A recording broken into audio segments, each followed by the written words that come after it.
Hi, this is Steve from Roofer 911. Today we're installing a new roof on a home in Mclean, Virginia, and I wanted to show you something that's very important, and very rarely will you ever see any contractors doing this. And even the manufacturers, the people that make the roofing material, are not going to tell you this.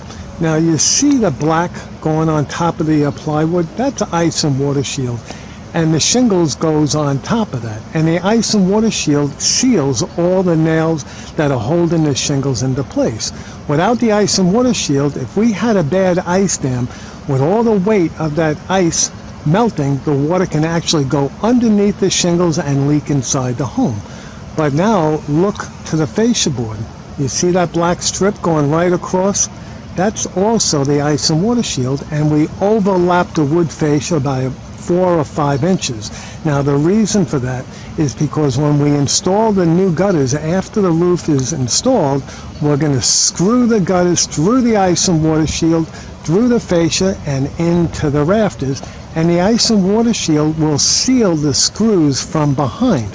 So without that ice and water shield behind the gutter, the roof will be watertight from the ice dam, but not the gutters. So by putting the ice and water shield behind the gutters, now the homeowner will not have any leak from ice dam, period. Again, my name is Steve from Roofer 911. We specialize in roof replacement, ice dam prevention and removal, and we service all areas of Mclean and Northern Virginia. I can be reached at 703-475-2446, and our estimates are free.